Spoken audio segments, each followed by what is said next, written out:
Assalamualaikum warahmatullahi wabarakatuh. Selamat pagi teman-teman, selamat pagi Pak Fatkun. Perkenalkan, kami dari kelompok 1. Hari ini kami akan mempresentasikan tentang pengelolaan arsip kegiatan produksi dari PT Sido Muncul Tbk.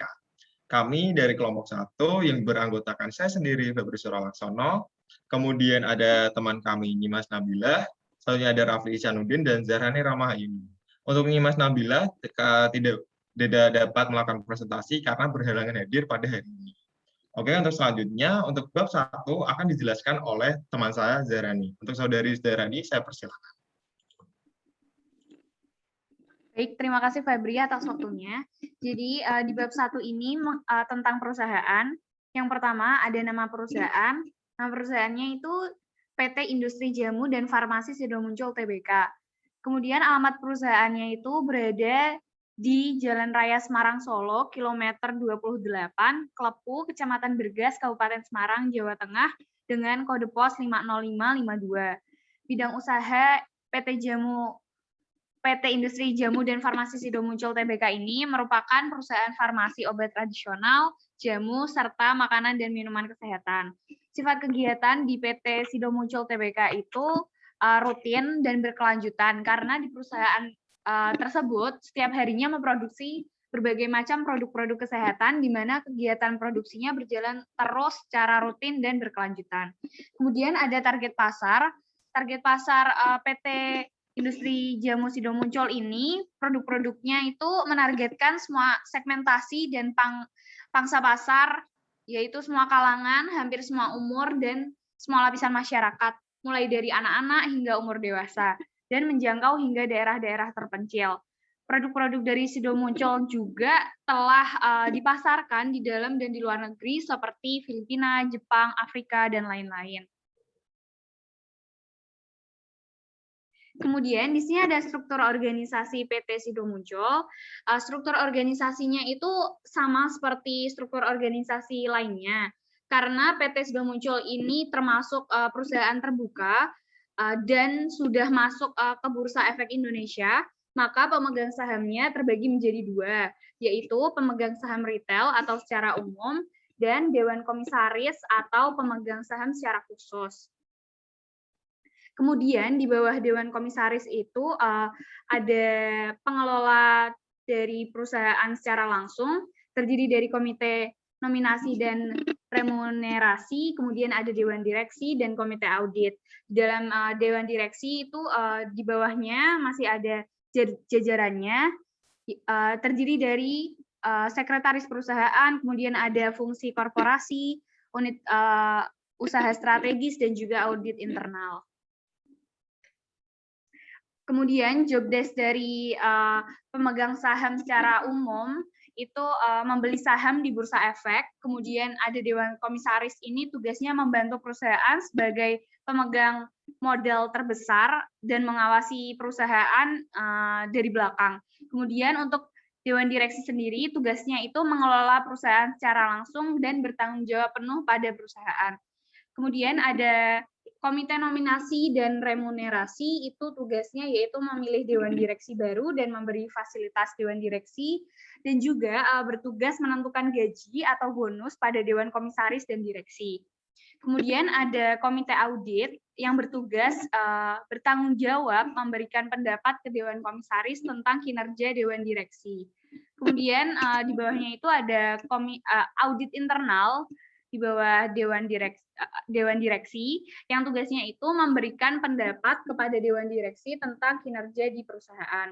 Kemudian ada Sekretaris Perusahaan yang bertugas membantu tugas-tugas Dewan Direksi seperti timeline kerja, kemudian setiap rapat, agenda, notulensi, dan sebagainya yang berhubungan dengan administrasi dan kesekretariatan di PT Sido Muncul ini. Kemudian ada fungsi korporasi, tugasnya itu mengelola produksi secara internal dan dari pengolahan jamu Sido Muncul, seperti pemasaran, cara pengoperasiannya.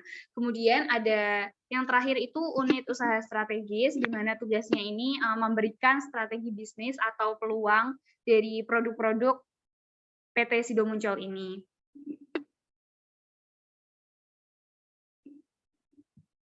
Kemudian ada sarana operasional yang digunakan.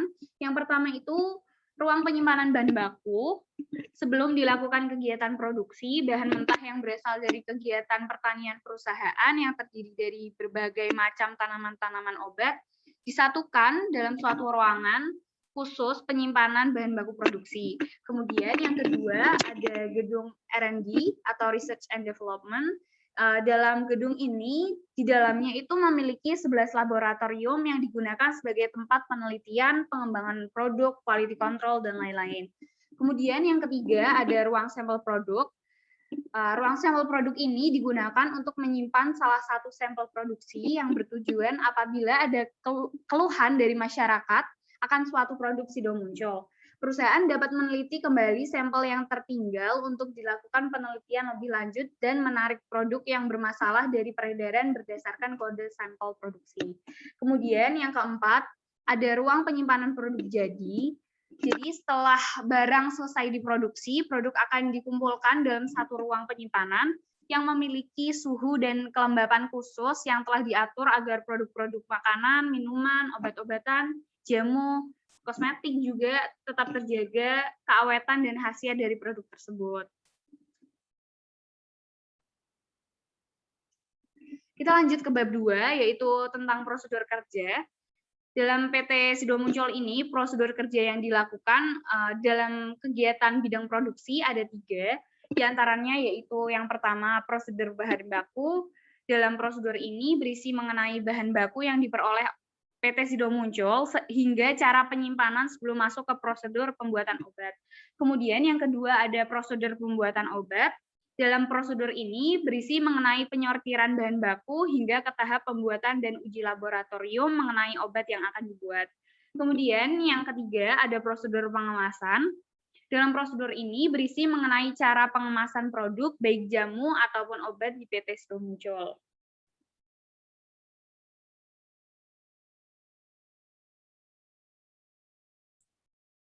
Yang selanjutnya, bab 3, yaitu ada analisis prosedur kerja rutin organisasi. Untuk subaktivitas yang pertama, yaitu ada prosedur bahan baku. Terdiri dari 4 sub-subaktivitas. Sub-subaktivitas yang pertama, yaitu ada pemilihan pemasok bahan baku. PT Sido Muncul memperoleh bahan baku dengan cara menanam dan mengembangkan tanaman yang berkhasiat sebagai bahan obat dengan menanamnya sendiri di perkebunan dan bekerja sama dengan petani dalam bentuk kemitraan. Selain itu, PT Sido Muncul juga memperoleh bahan baku dengan cara mengimpor bahan jamu yang tidak tersedia di Indonesia, seperti ginseng merah, vitamin, krimer, taurin, kritik acid, dan sodium bikarbonat. Sub-sub aktivitas yang kedua yaitu ada penyortiran penerimaan bahan baku. Sebelum bahan baku diterima untuk proses selanjutnya, terlebih dahulu sampel dari bahan baku tersebut diteliti oleh tim quality control, guna kemudahan untuk melakukan kontrol persediaan bahan baku dan pengujian sampel bertujuan untuk menjamin konsistensi kualitas barang. Sub-sub aktivitas yang ketiga yaitu ada pengecekan kualitas bahan baku. Tim quality control mengecek apakah bahan baku yang datang sudah sesuai pesanan atau belum. Yang kedua, tim quality control juga mengecek tentang kebenaran bahan baku, terus mengecek tentang kebersihan bahan baku dan mengecek kadar air bahan baku tersebut apakah kurang dari 10% atau lebih dari 10%.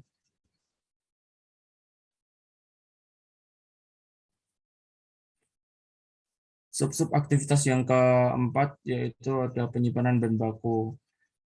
Bahan baku disimpan dalam gudang penyimpanan persediaan bahan baku dengan sistem FIFO atau first in first out atau masuk pertama keluar pertama agar tidak ada bahan baku yang menumpuk atau tersimpan terlalu lama dan mengakibatkan rusaknya bahan baku Simplicia yang akan disimpan dalam karung yang dialasi dengan ampel. Tujuannya agar bahan baku dalam karung tidak terjadi kelembaban, dan ada juga bahan baku yang diletakkan pada rak bersusun. Subaktivitas yang kedua ada prosedur pembuatan obat. Ada 7 subaktivitas. Yang pertama yaitu tahap persiapan bahan baku. Bahan baku yang diperoleh dari supplier disortir terlebih dahulu untuk dipilah-pilah sesuai dengan jenisnya. Hal ini dikarenakan bahan baku pembuatan jamu mayoritas pada umumnya bentuk dan warna kulitnya hampir sama. Selain itu, hal tersebut juga bertujuan untuk memilah-milah bahan yang dipakai atau layak dipakai.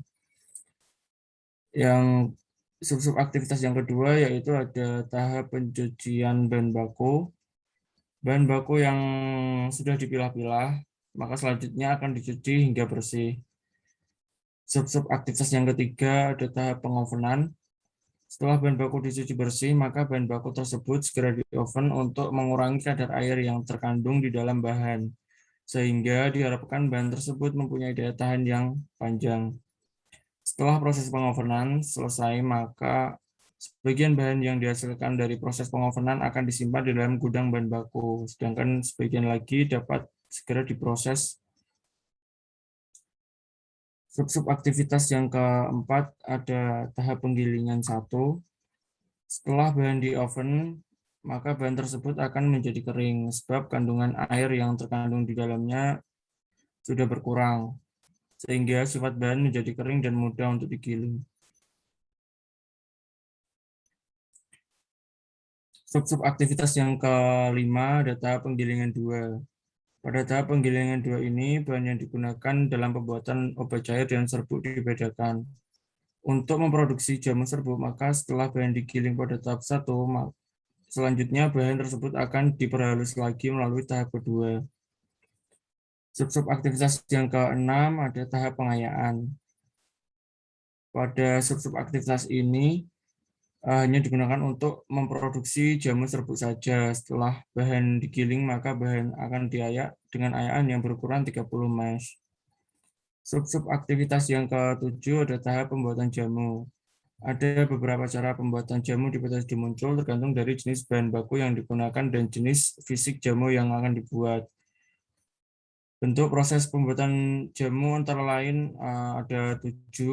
Yang pertama ada proses pembuatan jamu serbuk, yang kedua proses pembuatan jamu cair, yang ketiga proses pembuatan jamu dari daun dan akar-akaran, yang keempat ada proses pembuatan jamu instan dari empon-empon, yang kelima ada proses pembuatan jamu pil, yang keenam ada proses pembuatan kapsul, yang ketujuh yaitu ada proses pembuatan tablet. Next. Ya, untuk sub aktivitas yang selanjutnya ada prosedur pengemasan. Sub aktivitasnya yaitu yang pertama ada tahap persiapan bahan pengemas. Produk jamu yang diproduksi oleh PTSD muncul pada umumnya dikemas dengan menggunakan plastik metallized atau plastik tipis yang berlapis laminate dengan logam atau aluminium. Yang kedua yaitu tahap pengemasan. Terdapat 2 pengemasan produk yaitu pengemasan primer dan sekunder. Proses pengemasan pada produk jamu di PTSD muncul biasanya berdekatan dengan ruang pengemasan kedua. Kedua proses ini biasanya berada pada ruang tertutup. Hal ini dikarenakan agar mikroba yang terdapat pada ruangan tersebut dapat dinonaktifkan sehingga produk tidak akan mudah terkontaminasi produk jamu yang sudah jadi.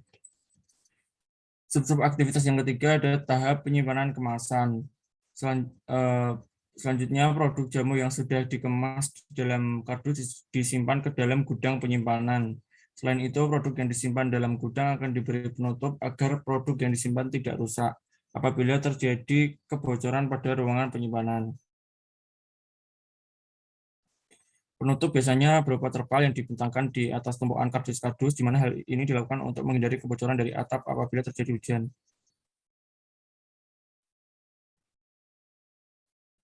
Selanjutnya yaitu bab 4, ada pengidentifikasian arsip.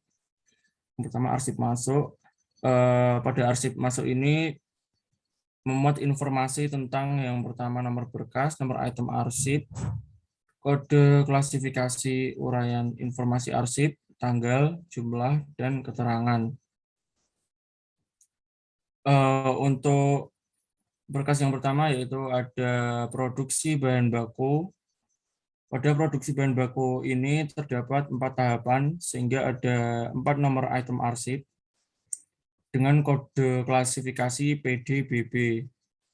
Untuk uraian informasinya, yang pertama ada pencalonan pemasok bahan baku, yang kedua data sampel bahan baku simplisia dan non simplisia, Yang ketiga ada data kualitas uji bahan baku. Yang keempat ada resi tanda terima bahan baku. Untuk tanggalnya sudah tertera pada PPT. Jumlah setiap dokumen pada produksi bahan baku sama, yaitu 1 buah. Yang selanjutnya ada prosedur pengemasan. Terdapat dua tahapan, sehingga terdapat 2 nomor item arsip dengan kode klasifikasi PD, PG. Uraian informasi arsipnya yaitu yang pertama persediaan bahan baku gudang dan data bahan kemas. Dari prosedur pengemasan ini jumlah dokumennya sama, yaitu 1 buah.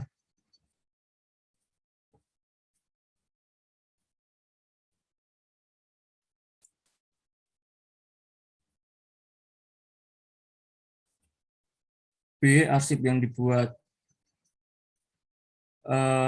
Pada arsip yang dibuat ini ada 3 subaktivitas. Yang pertama ada bahan baku, yang kedua pembuatan obat, dan yang ketiga pengemasan. Pada subaktivitas bahan baku terdapat 2 dokumen, yaitu lembar kontrak pemasok bahan baku mentah tanaman obat, yang kedua lembar surat pesanan bahan baku impor. Bentuk dokumennya fisik berupa kertas A4 serta berisi lampiran pasal-pasal perjanjian antara pihak perusahaan dengan pihak pemasok dan lampiran tanda terima secara tertulis dari pihak pemasok luar negeri. Jumlahnya yaitu ada 5. Yang subaktivitas yang kedua yaitu ada pembuatan obat. Terdapat 7 dokumen. Yang pertama ada list persediaan barang masuk dan keluar, yang kedua lembar perizinan produksi, yang ketiga lembar uji lab formulasi, yang keempat ada lembar uji mikrobiologi, yang kelima lembar uji lab klinis, yang keenam ada lembar uji stability testing and quality control product, yang ketujuh ada lembar uji lab PCR atau uji kehalalan produk. Bentuk dokumennya yaitu soft file berupa Excel, daftar persediaan barang masuk. Untuk fisiknya berupa kertas A4 serta lampiran izin produksi Kemenkes dan lampiran hasil uji laboratorium. Dari dokumen tersebut berjumlah 6. Yang selanjutnya subaktivitas yang ketiga yaitu ada pengemasan. Terdapat 3 dokumen. Yang pertama lembar pengemasan primer, yang kedua lembar pengemasan sekunder, dan yang ketiga lembar daftar produk. Untuk dokumennya fisik berupa kertas A4 dan berisi lampiran produk yang sudah dikemas. Berjumlah 3.